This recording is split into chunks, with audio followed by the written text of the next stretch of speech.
So we're back.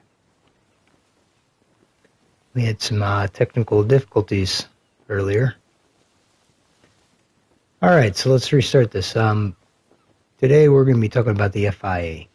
Who are the FIA? Freedom for Independence Army, as they're formally known. Okay? We're going to be digging into their, real quick, into their history. What are they in Arma? Who are they? Why, you know. We're going to get into their assets, and we're going to get into, well, a couple missing content things, like the no heavy vehicle bay or helicopter pad. But we'll get into that later. Mainly this is about who these guys are, because I myself had a curiosity of who these fellas were, and I always thought they were just a bunch of annoying AI. Well, they're not a bunch of annoying AI. They actually have a backstory to them in the Arma universe. Let's check it out here. So, this game, particularly Arma Reforger, takes place in the 80s. And the FIA, or Freedom for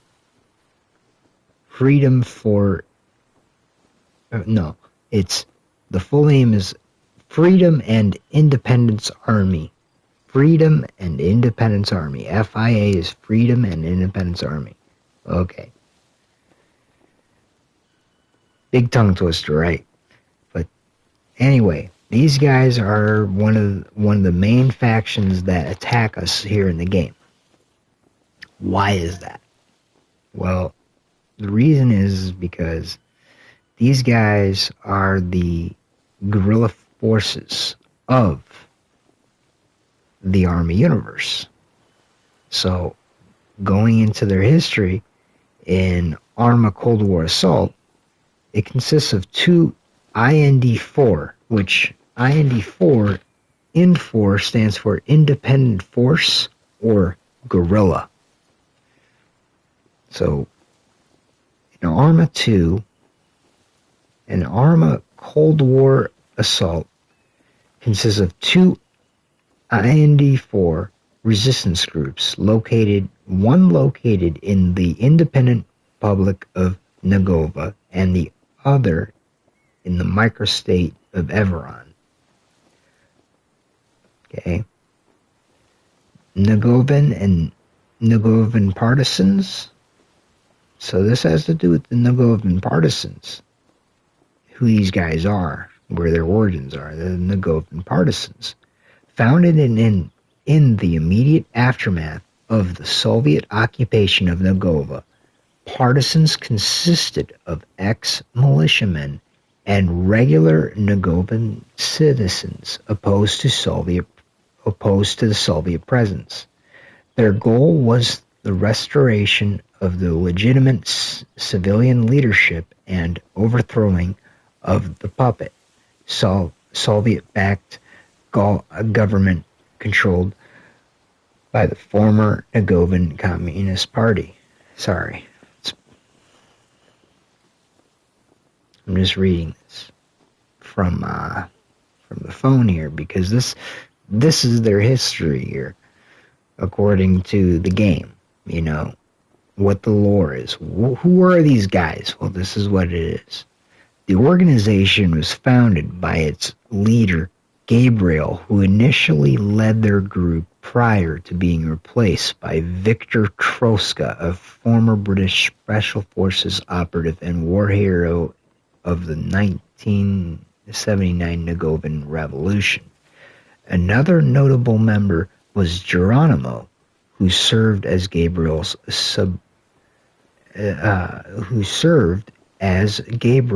and subsequently, forgive me if I'm butchering these words, man. It's been an interesting day. We could say that at least. So, So another notable member was Geronimo, who served as Gabriel's and subsequently Trotsky's aide-de-camp. An unknown individual merely identified himself as Tasmanian Devil to the partisans, provided the group with vital information on Soviet movements. Okay. The Everon Freedom Alliance. Based on Everon, the EFA was a resistance group that was formed by the Everonians in response to the island's sudden occupation by the Soviet military. Unlike the partisans on Nagova, the EFA only consist of armed civilians who had little to no military experience. They banded together under the common goal of fighting to liberate Everon from Soviet oppression. The group was led by its founder and current leader, who only identified himself as the commander. Others included Slava, a devoted fighter, and perhaps one of the group's most skilled members, as well as Tomas, I think I'm saying that right, I hope I am, another well-known fighter within the group. For a brief period of time, 2 American soldiers named then Corporal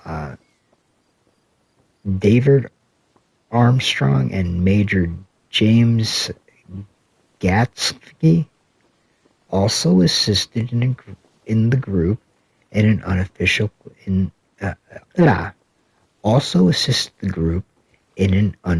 capacity.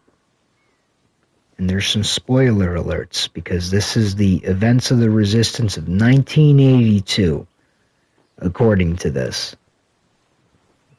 Alright, and I'm going with the lore. I know this seems kind of corny, I know it seems kind of boring and blah, but this is interesting stuff here, and this is the story of what it is. So you don't have to read it, I'm telling you. Alright, I'll get back to it.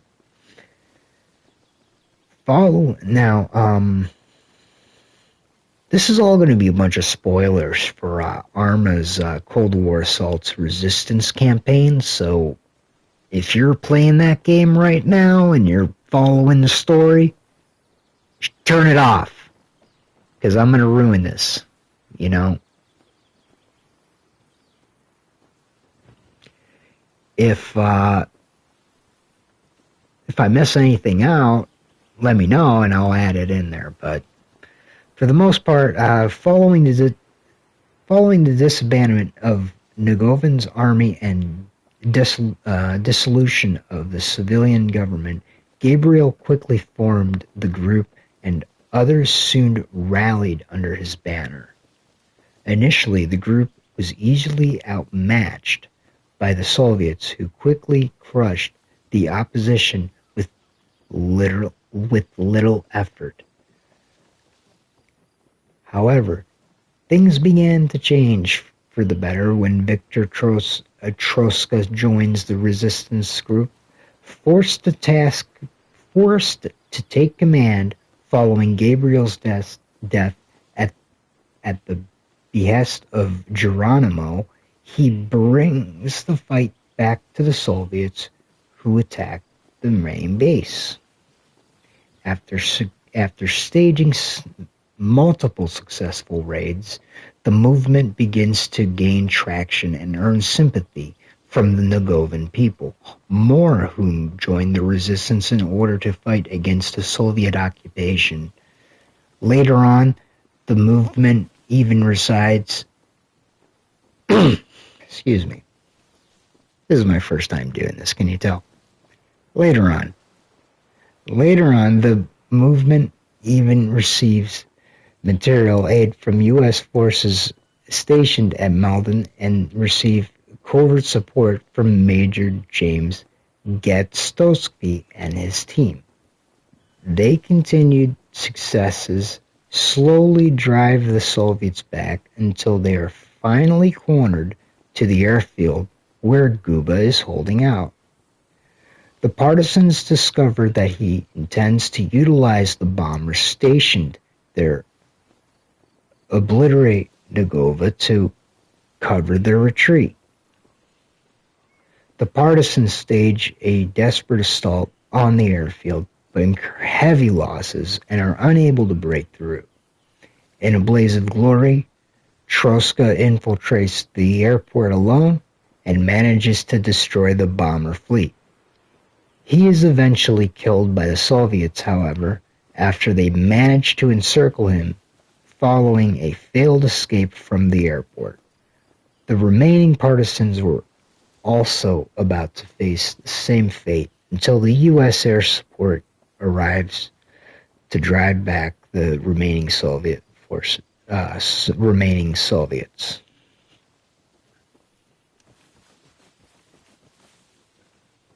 Excuse me.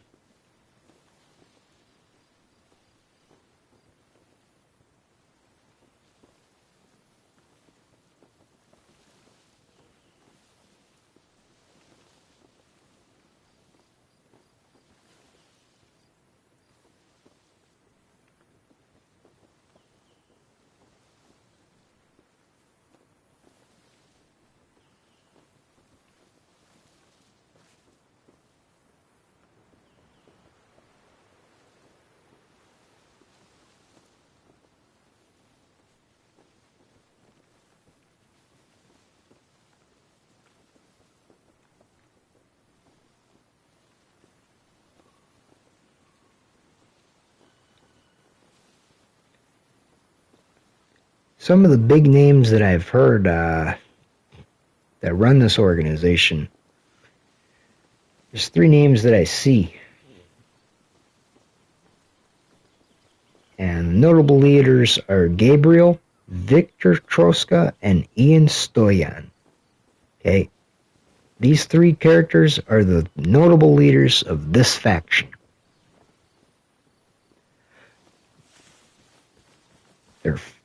In Negova, they were started in August 22,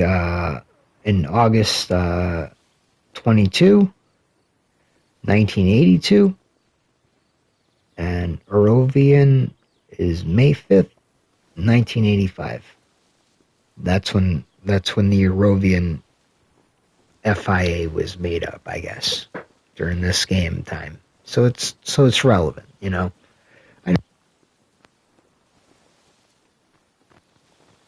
Bear with me, folks. This is it. I haven't seen anybody make a video about the FIA or even care to spend a day with them like I did here to check them out.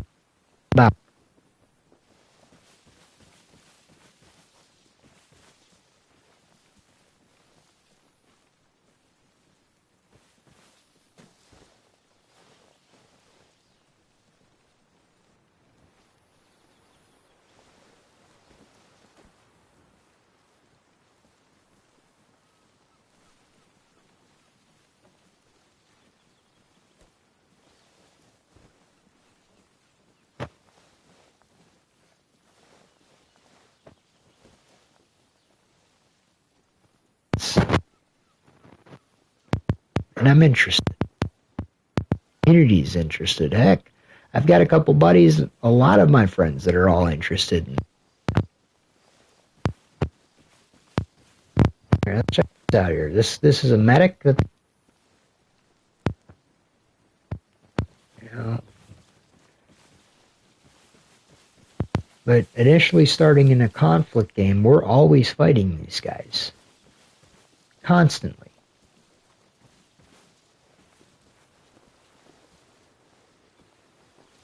So, realistically speaking, if we were able to play as the FIA, we would be able to build a radio tower, an ammunition supply, light vehicle maintenance point, a fuel supply point, a living quarters, and a field hospital.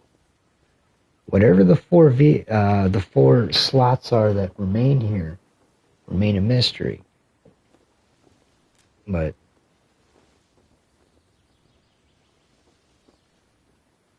each of these seem vital to the FIA's growth. So it'd be cool to see them, like, even as AI, build their own bases, perhaps, within the time being of our deployment in Arma.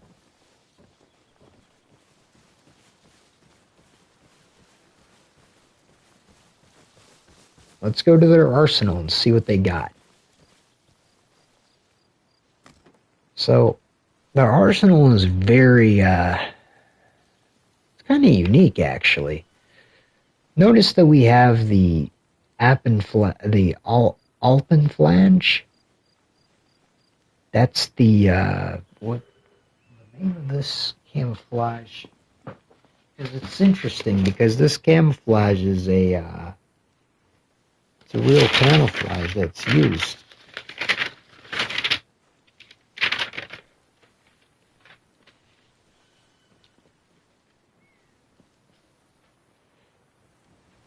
A moment.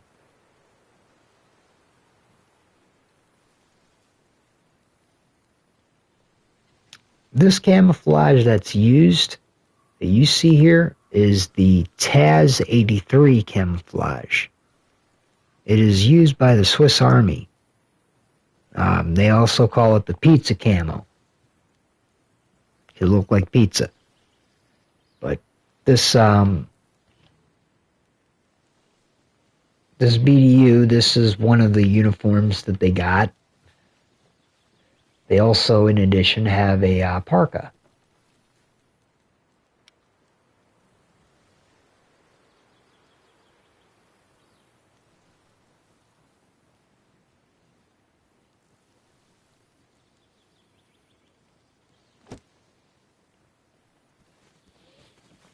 Anyway, moving on. Their radio station, or radio backpack, same way. Same functions as ours in conflict.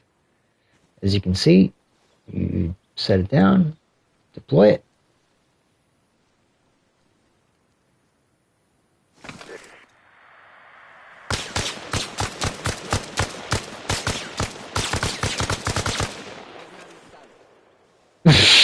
They didn't like that much, did they?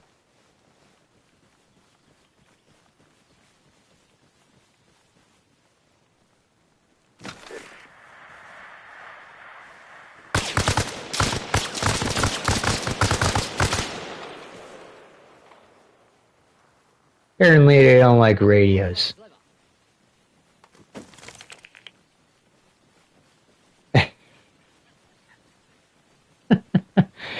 Very interesting. Well, hypothetically speaking, you'd be able to spawn in, but we're in Game Master mode, so that's how we're able to join their faction.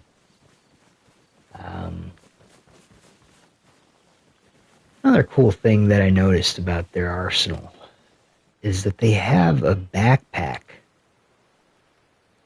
Here's the radio backpack.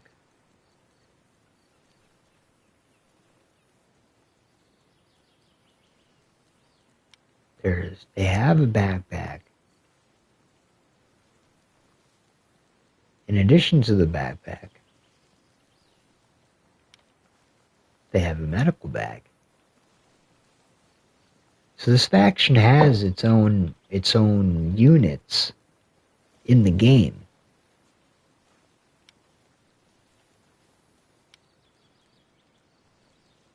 I mean, we all know that, right? But it's interesting to see this, like this entire layout. As an NPC, you know, whatever, but like as a player to see their faction, this is fascinating, isn't it? I find it to be fascinating. So, when we go over here to the arsenal, the arsenal is quite limited, given the fact that these are guerrillas. So, the most they'll get is a scope sniper rifle versus a non-scope sniper rifle, and, well, the holy grail of machine guns that they have here. This guy. without shooting up the base. But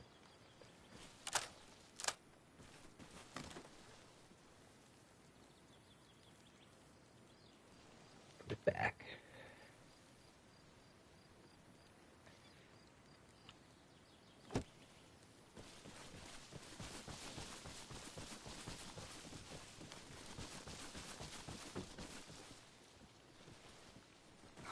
Let's talk about structures. So, that was their arsenal.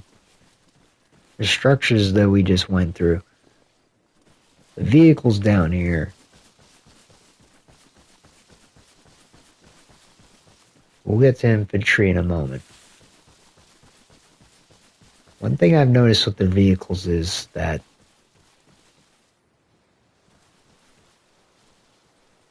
the FIA use what they can get on the field. So, in this instance, we have this regular machine gun they have, right? In this instance, we have the MK.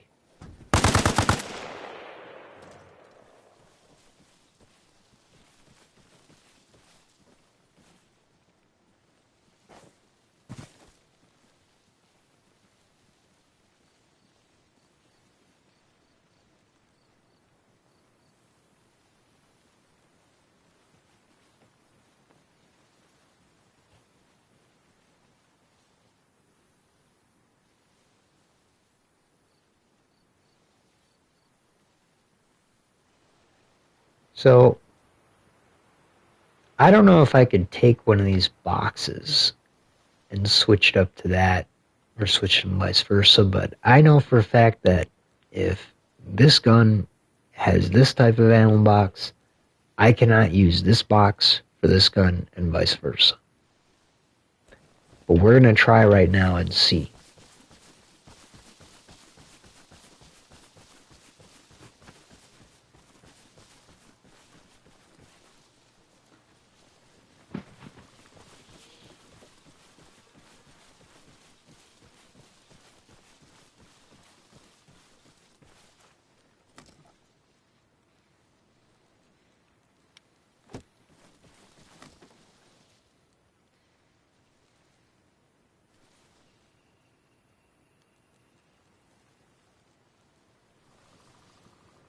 Yeah, the UK 59L. See what's this? That's for the SDV.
That's the trucks. Or that's the Jeeps. Let's talk about the BMP. Now, I had to spawn this guy in, and it's the same thing as the Russian BMP that they get. It's the same thing. The only difference is the paint job. It's FIA paint job. So,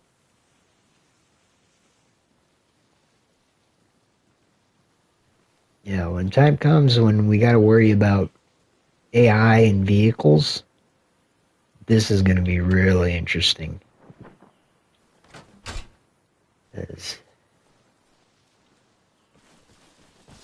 Yeah, those guys in the vehicle, I don't know. Okay, so let's talk about trucks. Okay, so they have the fuel truck, right? We all seen these guys. But this is where it gets interesting. Okay. Here's where it gets interesting. Wait. What's also interesting is that I don't have a arsenal box here. There's usually an arsenal. Oh, there it is. Right there. Perfect. See, everything's included.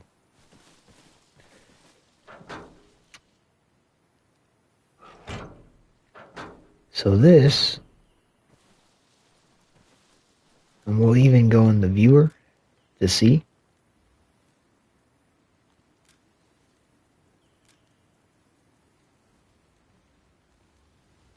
This is an arsenal truck. This is an ammo truck. So they have an arsenal truck and an ammo truck that look exactly the same. Exactly the same. But the only difference is what you get inside. So with these guys, you can get FIA items. Even the ammo bag. Amazing.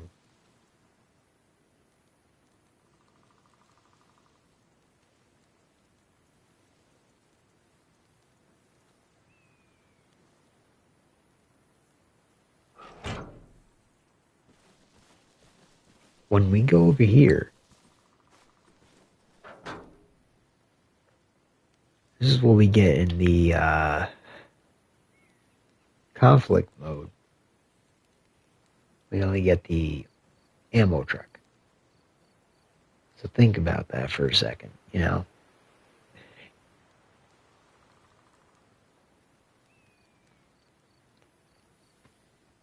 I think they should add an ammo truck, and because if they have this setup, this is the setup that you would use to just provide ammunition.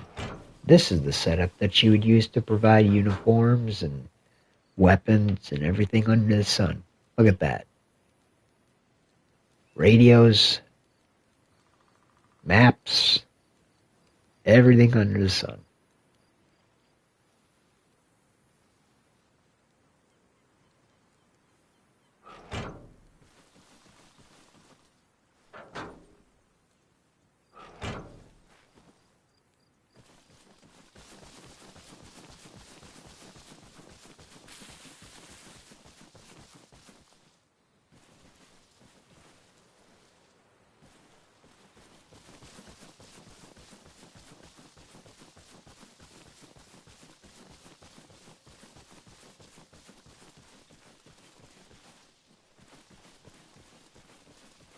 Družstvo, se mnou.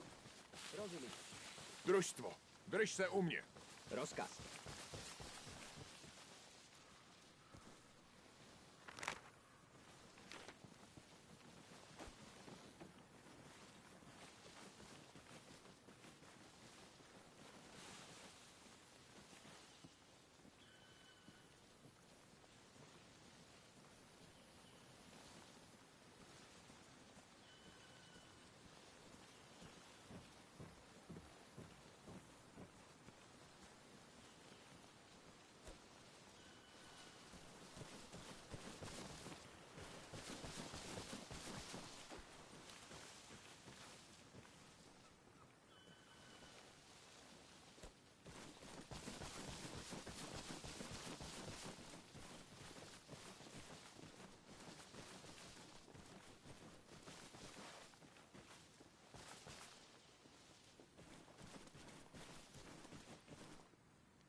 Družstvo, přesuň se do nejbližšího vozidla.